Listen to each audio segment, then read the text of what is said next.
Now let's take a look at gold, and we are using the MACD by itself to see whether it could have helped us stay out of this severe pullback in gold. Ever since the highs in 2011, we've seen that gold has generally been on a downward slope. So we are trying to use the MACD here, trying to learn how to read the MACD so we can see how this could have prepared us to at least be defensive as far as gold is concerned.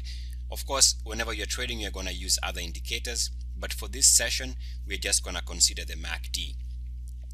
Now you can see that right off the bat here, coming into 09, 2010 to 2011, when gold had a nice run, we can see that the MACD stayed above zero, and we have multiple crossovers in that time period, which would have been additional buy signals to the upside here, entry point there, which is this level here, another nice crossover and a separation was this general area, another nice crossover here before this eventual thrust to all-time highs. So the MACD was looking very good, but now we start running into trouble here when we break this trend, and we see the MACD push below zero for the first time in many years.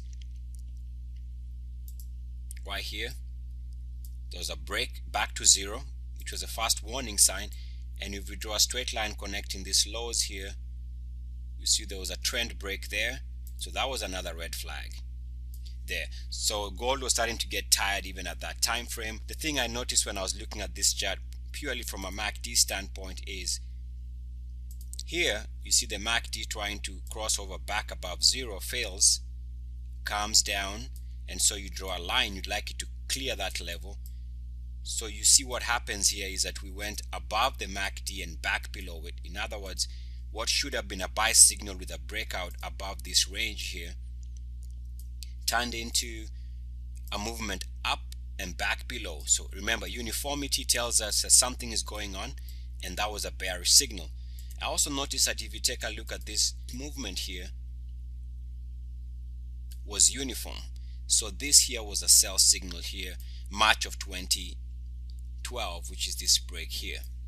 Okay, that also coincides with this eventual move below zero here, another sell signal.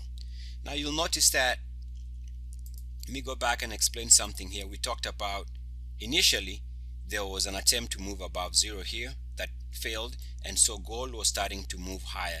A crossover above zero is always strong, but what happened is it went above that and below that, and that seems to me, again, and I'm not stretching it here, you'll see that this is very uniform back below the line. And also we break these lows here on the MACD. Once we break those lows on the MACD, it's telling you that momentum is starting to generate and pick up steam to the downside. So lots of things were going on as gold was trading in a range, and I would say this was it was range bound here. You can see for the first time in many years we were starting to see that the MACDs were breaking trends, like right here, moving below zero there, and also breaking another trend, which is this low was broken. So another break of this MACD low here was another sell signal here. So by the time we start getting into this general area here, even though it was trading in this range here, you can see the MACDs were already telling us momentum was starting to break to the downside there. So that was a sell signal. There was another sell signal as it moved below zero there. There was also another sell signal as it broke below this lows here, which was this level here. So another sell signal there. Okay, so lots of sell signal. Another sell signal is when it breaks this trend there. So yet another sell signal in gold there. So lots of things in the MACD were taking place, and this might explain now why we started seeing this move lower. Remember, if you use the RSI, if you use other indicators, this could have been confirmed, but just for now we are looking at the MACD. You'll notice most recently during this attempted breakout here, take a look at what the MACD did here. This MACD has uniform action. It goes above it and back below it. So that uniform action is what I call uniformity, and it tends to be a bearish signal if it happens up and then down, back below zero. very dangerous. And then you come to make matters worse, we broke that support trend line. So this here was another sell signal. Many reasons to get out of gold. Now recently, as you can see right now, there was yet another uniform action above this zero line, above zero. That looks like an inverted U. That is another sell signal. So we see this was also another sell signal.